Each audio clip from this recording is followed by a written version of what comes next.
예, 안녕하세요. 날씨가 정말 더운 것 같습니다. 제가 이틀 전에 이제 외근을 나갔는데 이제 차 운전하면서 보니까 온도가 37도가 찍혔고요.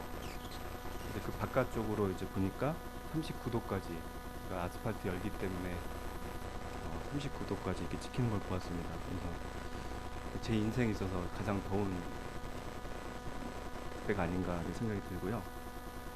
18세기 초에 지역은 제가 잘 모르겠습니다. 근데 화산이 한번 크게 폭발한 적이 있다고 하더라고요. 근데 그게 이제 화산재가 위로 올라가서 그 햇빛을 막아서 전 세계 평균 기온이 1도가 떨어졌다고 합니다.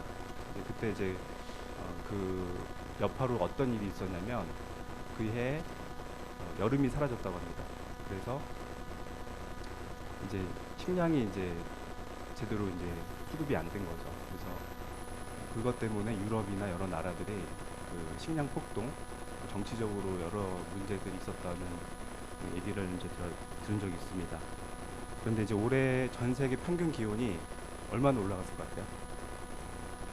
뭐 잘은 모르겠는데 일단은 최소 1도라고 합니다. 1도 이상이 올랐다라고 얘기를 하고요. 이게 지금 우리나라뿐만 아니라 전 세계적으로 이 고온 현상이 일어나고 있고 지금 많은 사람들이 죽고 고통스러워하는 것 같습니다. 또 이제 더 걱정이 되는 거는 이게 올해만 하고 끝날 것이냐, 이런 더위가. 그것이 아니라 앞으로 이런 현상이 계속 그 지구 온난화와 더불어서 지속되지 않을까라는 많은 예측들이 있습니다. 여러분이 어떻게 생각하십니까? 지금 매년 이렇게 더워진다고 생각하면 기분이 좋아집니까? 아찔합니다. 지금 여기 너무 더워서 제가 또 더위 내게 약한데 이렇게 계속 여름이 온다면 약간 힘들겠다라는 생각이 듭니다. 또 걱정도 되고 또 내년의 여름이 또 염려가 됩니다. 이제 살아가면서 이제 우리 주위에 방금은 제가 날씨를 말씀을 드렸는데 참 걱정이 되고 염려할 만한 그런 것들이 많이 있는 것 같습니다. 오늘은 염려를 멈추고 하나님을 바라보자라는 제목으로 이렇게 말씀을 나누고자 합니다. 본문은 아까 형제님께서 마태복음 6장 25절부터 34절까지 읽어주셨습니다. 마스노 순묘라는 일본 사람이 있습니다. 이 사람이 책을 썼어요. 책 제목이 뭐냐면 부활입니다. 부활. 이게 무슨 뜻이냐면 할푼니 아시죠? 부활. 할푼니, 야구에서 할푼이라는 단어를 쓰는데 부활이면은 90%라는 뜻입니다. 그래서 이제 책 제목을 구할이라고 썼는데 이 책의 주제는 걱정과 염려를 극복하는 방법입니다. 근데 이 사람에 의하면 우리가 걱정하는 것의 90%는 실제로 나타나지 않는다라고 그가 썼습니다. 그가 이제 불교 신자인데요. 걱정과 염려를 해결하는 방법에 대해서 좀 몇 가지 방법들을 그의 책에서 제안을 합니다. 그걸 제가 몇 가지를 좀 읽어드리겠습니다. 욕망의 1%만 줄여도 인생이 달라진다. 하나씩 좀 포기해보자라는 제안을 하고요. 규칙적으로 살면 욕망이 끼어들지 않는다. 규칙적으로 살면 염려와 걱정들을 좀 줄일 수 있다. 이렇게 제안을 합니다. 그리고 자연의 기운을 받으며 산다. 라고 얘기를 하고 있고요. 걱정할 시간이 있으면 최대한 준비한다. 작은 걱정은 하나하나 없애나간다. 하나하나 없애자. 이렇게 제안을 하고 있고요. 단 1분이라도 멍하게 한번 있어보자. 이런 제안도 있습니다. 그리고 남은 남, 타인은 타인, 나는 나. 이런 생각을 생각하자. 다른 사람과 비교하지 말자. 이런 제안을 합니다. 이런 이제 조언들을 통해서 걱정들을 해결하라고 저자는 조언을 하고 있습니다. 그런데 오늘 본문 말씀에서 예수님은 이와 다르게 말씀을 하고 있습니다. 이제 본문을 통해서 어떻게 말씀하시는지를 좀 구체적으로 살펴보고자 합니다. 마태복음 6장은 예수님의 산상수훈 중에 한 장면입니다. 25절을 한번 읽어보겠습니다. 제가 읽겠습니다. 그러므로 내가 너희에게 이르노니 목숨을 위하여 무엇을 먹을까 무엇을 마실까 몸을 위하여 무엇을 입을까 염려하지 말라. 목숨이 음식보다 중하지 아니하며 몸이 의복보다 중하지 아니하며. 25절의 말씀을 보면은 한 중반 넘어서 명령어가 나옵니다. 염려하지 말라라고 얘기가 나와 있습니다. 예수님께서 염려를 최대한 한번 줄여봐라 라고 말씀하지 않았습니다. 염려가 좀 있으면 하루에 한 번 정도만 해라 라고 얘기하지 않았습니다. 아니면 염려는 조금 하다가 좀 멈춰라 이렇게 말씀하지 않았습니다. 아니면 염려가 있으면 그걸 다른 생각으로 대체해라 그렇게 말씀하지 않았습니다. 직접적으로 간결하게 명령형으로 단호하게 말씀하셨습니다. 어떻게 말씀하셨죠? 염려하지 말아라 라고 말씀하셨습니다.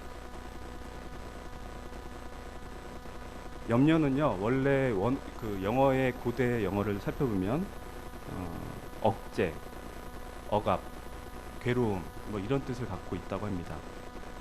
이 염려는 사람의 심령을 쪼이게 하고 또 괴롭게 하는 그런 영향을 끼칩니다. 그래서 오늘 말씀에 예수님도 그 염려에 대한 것들을 아셨어요. 그래서 34절 한번 볼까요? 내일을 위해서 염려하지 말아라. 내일 일은 내일 염려할 것이요. 그 다음 뭐라고 하죠? 한날의 괴로움은 그날의 족하다. 그러니까 이 염려를 하게 되면 괴롭게 된다는 거예요. 그렇기 때문에 주님은 염려하지 말라라고 말씀을 하셨습니다. 동일한 명령이 31절에도 나옵니다. 한번 볼까요? 그러므로 염려하여 이르기를 무엇을 먹을까, 무엇을 마실까, 무엇을 입을까 하지 말라. 31절에도 동일한 명령이 나타나는데 여기서는 조금 다른 의미가 있습니다. 아까 읽었던 말씀은 염려하지 말아라. 만약에 염려하고 있다면 스톱해라. 중지해라 라고 말씀을 한다면 여기에서의 원어의 뜻은 어떤 의미냐면 염려를 시작하지 말아라. 너희에게 만약에 염려할 수 있는 상황이 있고 그런 조짐이 있다고 하면 그 시작하지 말아라 라는 뜻입니다. 이 원래의 뜻이요. 그래서 6장에서 주님이 명령하셨는데 첫 번째 명령은 뭐죠? 염려하지 말아라. 그리고 염려를 멈추어라라고 얘기한 거고 31절에서는 염려를 시작할 만한 상황이라면 시작하지 말아라 라고 두 가지 명령을 주님께서 하시고 있는 것입니다. 왜 주님이 이렇게 말씀을 하셨을까요? 그것은 주님의 자녀에게 있어서 그것이 유익이 되지 않기 때문입니다. 염려는 아까 그 34절을 읽은 것과 같이 우리를 괴롭게 하고 우리의 심령을 조이게 하고 우리에게 좋지 못한 영향을 주기 때문에 주님께서 염려하지 말아라고 얘기를 하신 것입니다. 염려는 불신자 또는 이방인에게는 당연한 현상입니다. 하지만 주님의 자녀에게는 하나님의 능력과 하나님의 사랑과 또 하나님의 신실하심을 믿지 못하게 하는 영향을 주기 때문에 그것을 멈추고 만약 시작할 조짐이 있다면 그것을 시작하지 말아라 라고 주님이 말씀하신 것입니다. 그러면 우리가 왜 이 염려를 멈춰야 되는지 조금 더 구체적으로 살펴보도록 하겠습니다.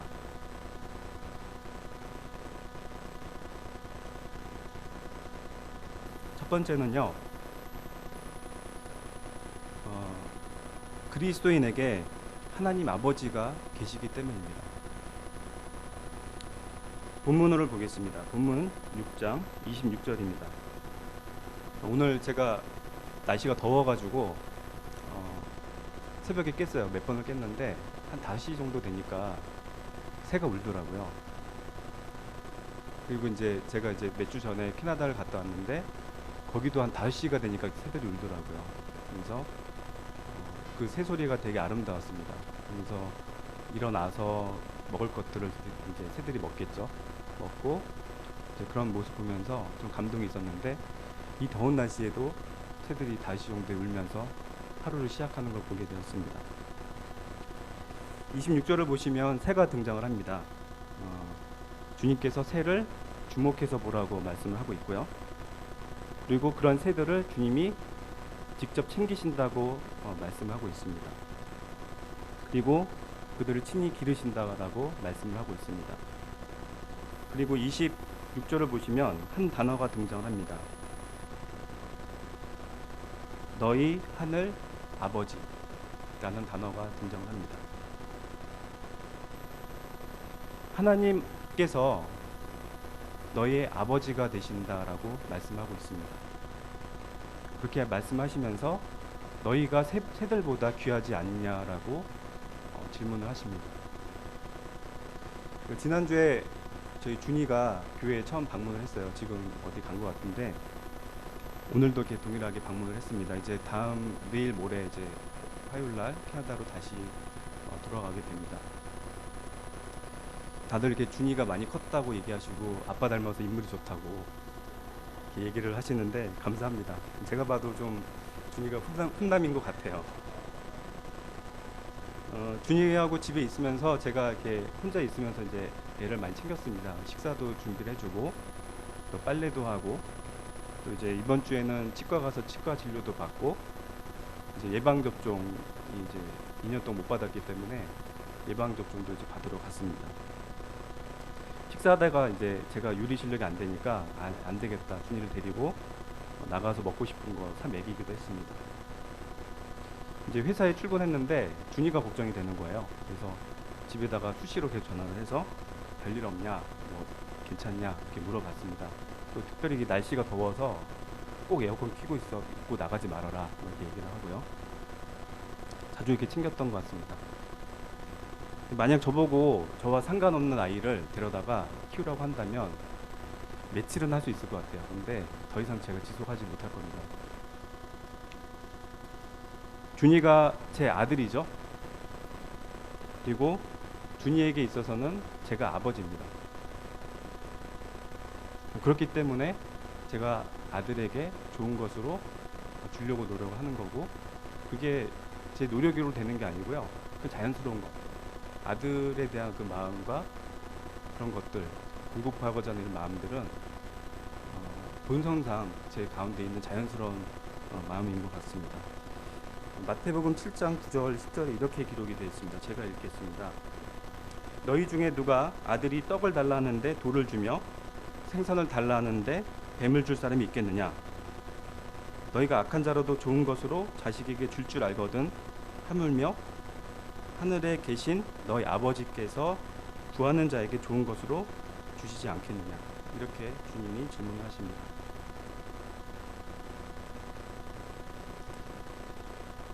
만약에 제가 이제 최선을 다하고 있고요. 이제 충분히 준이를 도울 능력이 있는데 준이가 계속 불안해합니다. 오늘 밥은 어떻게 먹지? 그리고 아빠가 능력이 좀 안 되는 것 같은데 내가 중고등학교나 대학교 갈 수 있을까? 이런 걱정을 하고요. 이제 당장 내년에 중학교 입학하는데 아빠가 교복 살 돈이 있을까?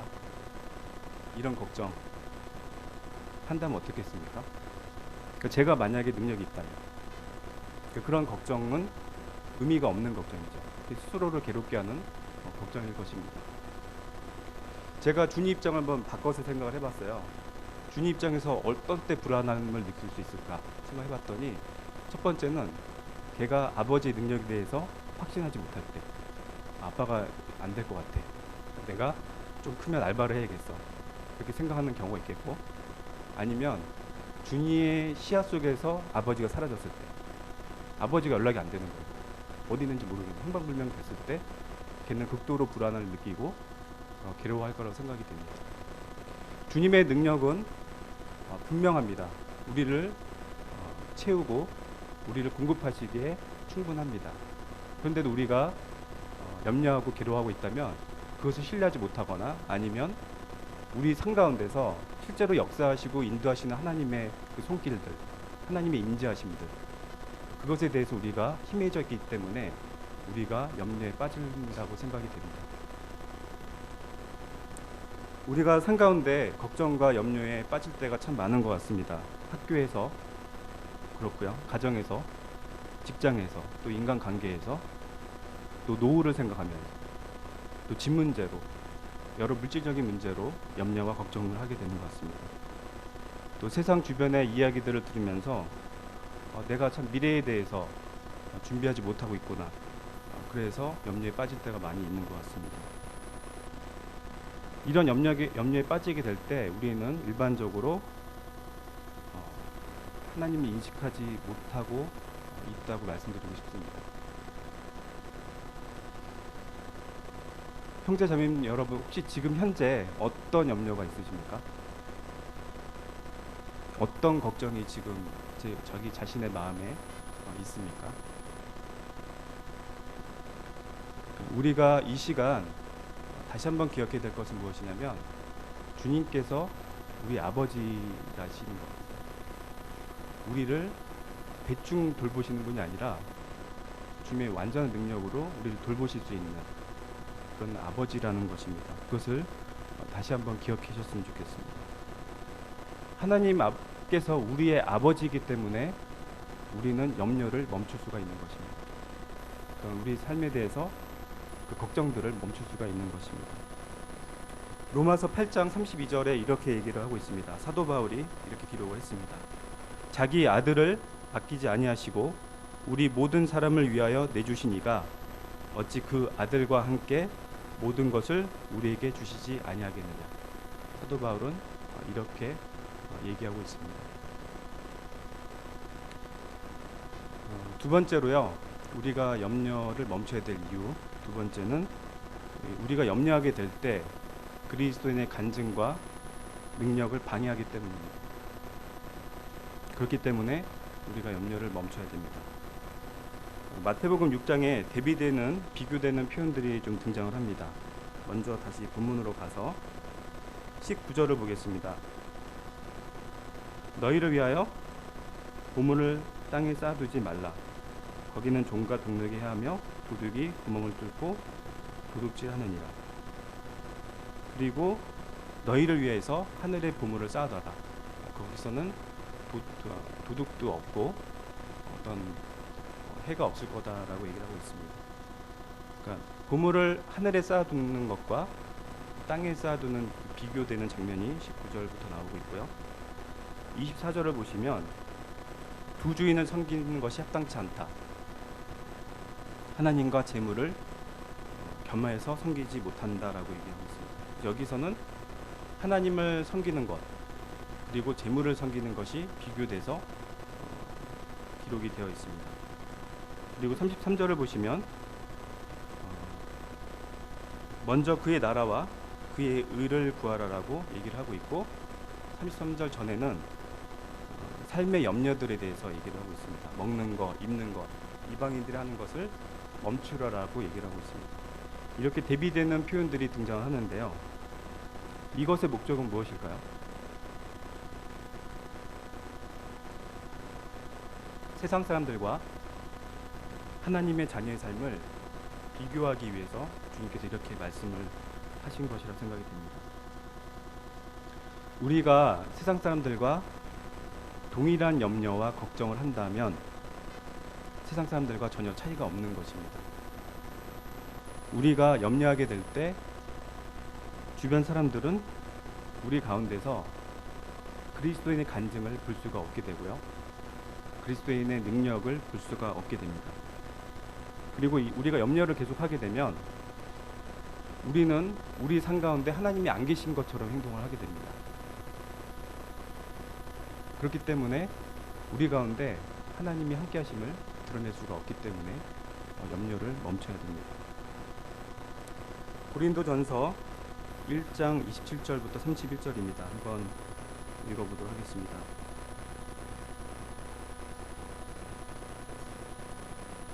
(1장 27절부터 31절입니다) 그러나 하나님께서 세상의 미련한 것들을 택하사 지혜 있는 자들을 부끄럽게 하려 하시고 세상의 약한 것들을 택하사 강한 것들을 부끄럽게 하려 하시며 하나님께서 세상의 천한 것들과 멸시받는 것들과 없는 것들을 택하사 있는 것들을 폐하려 하시나니 이는 아무 육체도 하나님 앞에서 자랑하지 못하게 하려 하심이라. 너희는 하나님으로부터 나서 그리스도 예수 안에 있고 예수는 하나님으로부터 나와서 우리에게 지혜와 의로움과 거룩함과 구원함이 되었으니 기록된 바 자랑하는 자는 주 안에서 자랑하라 함과 같게 하려 함이라. 고린도전서 1장에서 이 사도 바울은 하나님께서 하나님의 영광을 위해서 우리를 택했다고 말씀을 하고 있습니다. 세상과 비교하기 위해서 우리를 선택했다라고 말씀을 하고 있습니다. 만약 우리가 하나님 아버지를 우리 아버지라고 고백을 하고 우리가 진리되는 성경을 믿고 기독교의 진리들에 대해서 믿는다고 고백을 하면서 동시에 끊임없이 염려를 한다. 이런 모습을 우리가 갖고 있다면 우리는 어떤 고백을 하는 거냐면 우리는 하나님 믿지 않습니다. 우리는 환경의 지배를 받습니다라고 고백하는 거와 동일하다고 생각이 됩니다. 성도 여러분 마음 가운데 정말 선한 그런 소망이 있을 거라고 생각이 됩니다. 선한 그런 갈망들이 있을 거라고 생각이 됩니다. 주님 뜻대로 살고 싶고 주님의 영광 드러내고 싶고 주님 앞에 간증이 되는 그런 삶을 살고 싶습니다. 그런 고백들이 있을 겁니다. 환경이 참 저희를 쉽지 않게 하기 때문에 낙심을 많이 하겠지만 그런 중심이 있을 거라고 생각이 됩니다. 만약에 그런 고백이 있다면 주님 앞에서 염려를 멈추게 해달라고 기도했으면 좋겠습니다. 제가 실제로 회사에서 여러 일들을 겪었어요, 최근에. 그러면서 동료들과 또 여러 후배들과 회사 욕도 많이 하고 불평, 불만들, 그리고 또 내가 앞으로 어떻게 될 것인가 그런 염려들에 대해서 엄청 얘기를 했어요. 제가 실제로 있는 그들 말씀드리는 겁니다. 제가 저 스스로를 봤을 때 참 부끄러운 모습들을 많이 보였던 것 같아요. 그런데 그러고 나서 바로 전화를 해서 주님에 대해서 얘기를 못하게 됐어요. 얼마 전에 저희 직장 후배가 한 명이 죽었고요. 심장마비로. 그리고 저 밑에 있는 직원의 집사람이 자살 시도를 했습니다. 그리고 아이가 죽었어요. 그래서 제가 복음을 전해야겠다고 생각했는데 바로 직전에 제가 비평들 엄청나게 했거든요. 걱정들에 대해서 얘기를 많이 했어요. 그러니까 제 양심상 이게 안 되는 거예요. 그래서 지금 기도하고 있습니다. 어쨌든 주님이 은혜 주시도록 기도하고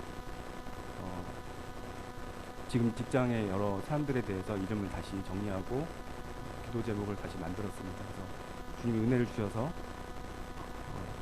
저를 회복시켜 주시고 또 복음 전할 수 있도록 해달라고 기도를 하고 있습니다. 제가 이제 저희 집에 가면 그 거실에 책이 많이 있습니다. 특히 이제 신앙서적들이 많이 꽂혀 있는데 얼마 전에 제가 하나를 발견을 했어요. 이 책이 꽂혀 있더라고요. 그 신앙서적 옆에. 책 제목이 뭐냐면 돈 없는 노후 30년, 돈 걱정 없는 노후 30년. 이게 이제 그 믿음으로 살아야 되는 그런 신앙서적 옆에 딱 꽂혀 있었어요. 근데 제가 가끔씩 저희 직원들 초청해서 식사도 하고 그럽니다. 근데 이게 손뜻한 거예요. 제가 이 책 보고. 그래서 바로 뺐어요. 왜냐면 저희 집에 같이 이게 왔는데 이게 같이 믿음으로 살아라는 어떤 주제의 책이 옆에 꽂혀있다고 생각을 해보십시오. 그가 어떻게 생각을 하겠습니까? 저 사람 하나님 믿는 것 같은데 집에 책이 많이 있는데 저런 것도 걱정하고 있네. 전혀 간증이 되지 않는 거죠. 그렇죠? 간증이 되려면 가치관이 명확해야 된다고 생각을 합니다. 우리가 주님을 아버지로 믿고 우리의 구원자로 믿고 우리 삶의 주권자로 믿는다면 그 믿음으로 사는 삶이 간주로 드러난다고 생각합니다. 그런데 이 염려들 그런 것들이 도움이 안 되는 것 같아요. 책에 이런 것이 있어요. 한번 읽어드릴게요. 준비되지 않는 노후가 내 인생의 발목을 잡는다. 그러면서 여기에 어떤 돈을 어떻게 저축을 하고 어떻게 하고 이런 내용들이 되게 자세하게 써 있어요. 제가 저축하거나 또 삶에 대해서 준비하는 것에 대해서 정죄하는 게 아닙니다. 필요한 부분은 저희가 저축도 해야 되고 계획을 가지고 열심히 일을 해야 된다고 생각합니다. 그런데 그 과한 염려들, 그 미래에 대한 그런 것들이 우리 신앙의 간증을 해친다는 것은 분명한 것 같습니다. 세 번째로요, 우리가 염려를 멈춰야 될 이유는 염려가 우리에게서 기쁨을 뺏어가기 때문입니다. 다시 본문으로 가겠습니다. 마태복음 6장이고요. 6장 34절을 다시 읽겠습니다. 그러므로 내일 일을 위하여 염려하지 말라. 내일 일은 내일이 염려할 것이요 한날의 괴로움은 그날로 족하니라. 34절을 보면 내일 일을 위해서 염려하지 말아라 라고 말씀하고 있습니다. 내일 일은 내일 염려해라 라고 얘기하고 있고요. 그날의 괴로움은 그날 족하다 라고 얘기하고 있습니다. 우리가 미래에 대해서 집착하게 되고 걱정하게 될 때 우리는 우리 마음 가운데 있는 그 기쁨들을 빼앗기게 됩니다. 내일을 위해서 성실하게 일하고 준비하는 건 합당하지만 내일을 생각하면서 미래를 생각하면서 염려하는 것, 그것은 주님이 지적을 하셨잖아요. 우리에게서 기쁨을 뺏어가고 괴로움을 더하게 한다. 그래서 괴로움을 더하게 합니다. 우리가 믿는 하나님은 오늘의 하나님이십니다. 그 내일은 어떠실 것 같아요? 내일은 변하실까요? 아니면 동일하실까요? 아니면 1년 후는요? 동일할까요? 변할까요? 3년 후는요? 동일하십니다. 6년 후는요? 동일하십니다. 이제 준이가 아까 준이 얘기를 좀 말씀드렸는데 이제 중학교 1학년 내년에 입학을 하게 되고요. 이제 6년 있으면 대학생이 됩니다. 얼마 전에 이제 그 걱정들이 제 마음 가운데 있었어요. 이제 6년이 지나면 정신 없겠구나. 아이들 대학 가게 되는데 이거 어떻게 하지? 나는 지금 회사에서 정년이 보장이 안 되고 있고 어떻게 될지 모르는 상황인데 이런 염려들이 실제로 들어왔어요. 제 마음 가운데. 그것이 그 염려들을 하니까 제 마음 가운데 심적으로 또 영적으로 좋지 못한 영향을 주었던 것이 사실입니다. 출애굽기 16장 19절부터 34절을 한번 보도록 하겠습니다. 만나에 대한 얘기인데요. 출애굽기 16장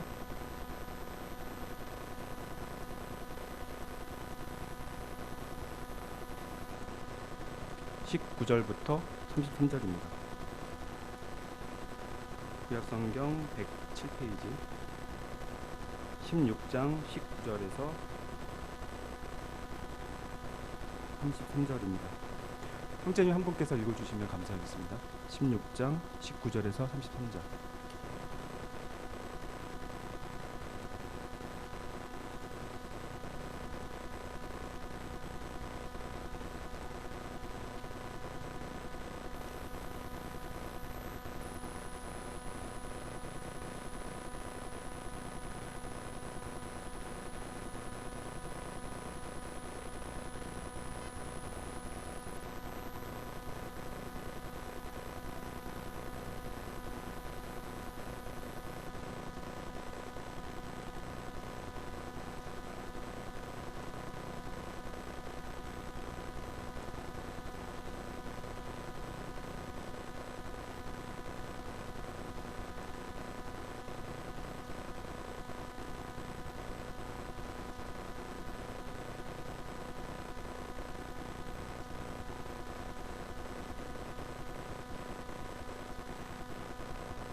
감사합니다. 방금 읽어주셨던 출애굽기 16장은 만나에 대한 내용이 나오고 있습니다. 다 아시는 바와 같이 하나님께서 만나를 신실하게 이스라엘 백성에게 공급하셨습니다. 근데 원칙이 있었는데요. 미래의 것들을 저축하지 못하게 하셨습니다. 그날 것은 그날 먹게 하셨고 안식일 날 것은 주님이 미리 그 전날 2배로 주셨던 것 같습니다. 이스라엘 백성이 하나님의 신실하심을 잊지 않게 하기 위해서 모세를 통해서 항아리에 넣어서 보관하라 라고 얘기를 하고 있고요. 오늘 읽었던 말씀 가운데 7일째 되는 날 그들이 안식했다라고 얘기를 하고 있습니다. 제가 어떤 그리스도인의 글을 하나 읽어드리겠습니다. 내일은 언제나 우리에게 속한 것이 아니라 하나님께 속한 것이다. 내일을 붙들려고 할 때마다 우리는 그분의 것을 훔치려고 애쓰는 것이다. 죄인들은 자기 것이 아닌 것을 가지고 싶어하고 그러다가 스스로를 망치고 만다. 하나님은 우리에게 오직 오늘만을 주셨다. 그분은 우리가 일어날지 모르는 일에 대해 염려하는 것을 금하신다. 염려하는 자들은 금지된 것을 원할 뿐만 아니라 현재 받은 것조차도 제대로 사용하지 못한다. 어느 그리스도인이 이렇게 글을 썼습니다. 염려를 멈춰야 될 이유에 대해서 제가 3가지를 말씀을 드렸습니다. 첫 번째는 하나님께서 아버지가 되시기 때문에, 우리의 공급자가 되시기 때문에 쓸데없이 걱정하면 안 된다라고 말씀드렸고요. 그리고 우리가 염려하게 될 때 우리 가운데 그리스도의 간증과 능력이 상실된다. 그렇기 때문에 염려를 멈춰야 된다라고 말씀드렸습니다. 그리고 염려하게 되면 우리 가운데 있는 평안과 기쁨이 사라지기 때문에 염려를 멈춰야 된다라고 말씀을 드렸습니다. 그러면 이렇게 염려에 대해서 제가 멈춰야 된다고 말씀을 드렸는데 실제적으로 어떻게 이 염려를 멈출 수 있을까요? 잘 되나요? 사도 바울은 우리에게 실제적인 조언을 합니다. 여러분들이 잘 아시는 빌립보서 말씀을 보도록 하겠습니다. 빌립보서 4장입니다. 빌립보서 4장 6절과 7절입니다.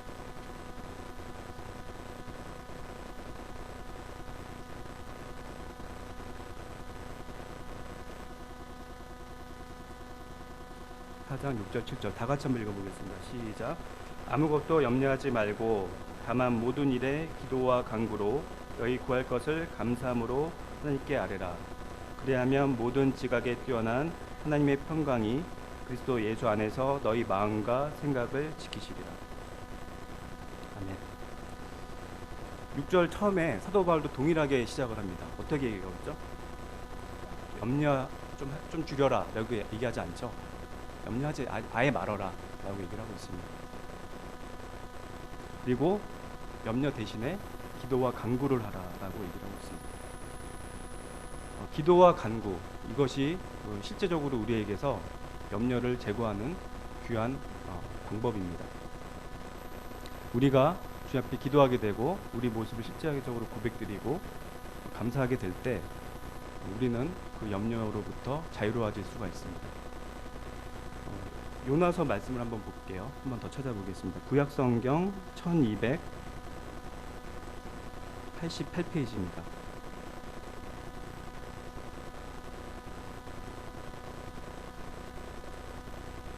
(1288페이지) 요나서 2장을 보도록 하겠습니다.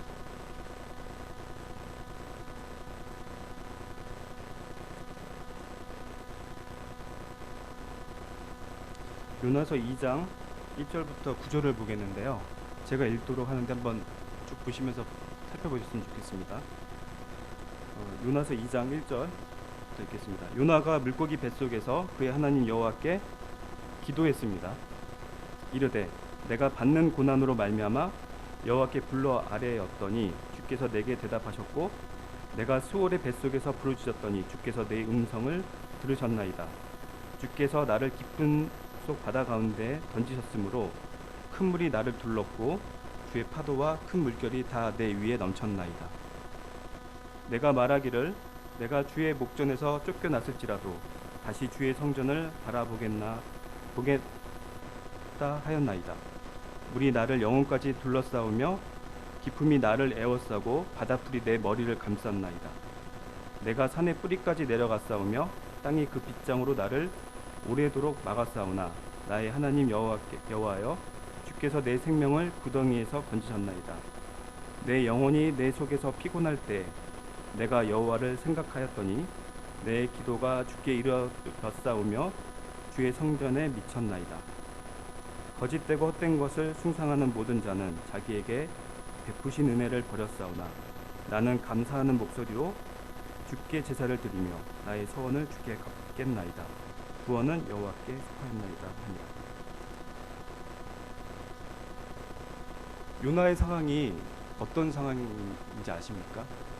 지금 이제 고래 뱃속에 들어갔고 완전한 어둠 그리고 위액이 넘쳐나는 되게 괴로운 상황이었다고 생각이 되어집니다. 바다풀이 목을 감싸고 있고 소망이 없고 희망이 없는 그런 상황이었습니다. 그런데 여기 보면 조금 다른 장면이 나타나요. 그가 닥친 상황은 되게 심각했어요. 그런데 그가 기도하고 주님 앞에 자기 마음을 토로할 때 그가 안정을 되찾습니다. 이 장면의 마지막을 보면 하나님의 구원에 대해서 얘기하고 있고 감사하는 장면이 나옵니다. 엄청나게 영적으로 안정된 그런 모습을 이 요나서에서 요나가 보이고 있습니다. 그 비결은 뭐냐면 주님께 아뢰고 간구하고 기도한 것이었습니다. 빌립보서 4장은 사도 바울의 좋은 일뿐만 아니라 하나님의 진리입니다. 아무것도 염려하지 말아라. 그리고 기도와 간구로 하나님께 아뢰라. 그러면 내적인 평강을 너에게 주겠다라고 하나님께서 말씀하고 있습니다. 이것은 하나님의 약속입니다. 만약에 너희들이 그런 염려하는 것들이 있어서 우리들이 그것을 위해서 기도하고 있는데 그것을 다 원하는 대로 다 해결해 준다라고 약속하지는 않습니다. 빌립보서 4장에서 약속하고 있는 것은 기도와 간구를 하게 될 때 평강의 심령을 너희에게 주겠다라고 약속하고 있는 것입니다.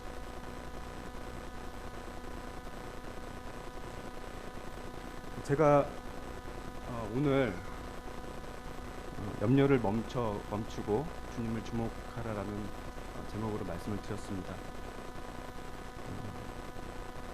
현실적으로 성도님들이 만나는 환경들이 만만치 않을 거라 생각이 듭니다. 또 여러 염려들이 있을 거라고 생각합니다. 하지만 우리에게 하나님 아버지가 계십니다.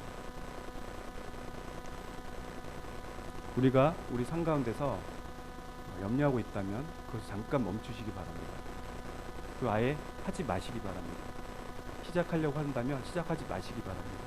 대신에 그것을 주 앞에 내려놓고 기도와 간구로 하나님 앞에 나갔으면 좋겠습니다. 우리가 삶 가운데서 염려들을 하나씩 제거하고 염려하기를 하기를 멈출 때 우리 가운데 주님의 능력이 나타날 것입니다. 우리가 주님의 간증을 회복할 것이라고 생각이 듭니다. 잠깐 성도님들 한 1, 2분 정도 기도하는 시간을 가졌으면 좋겠습니다.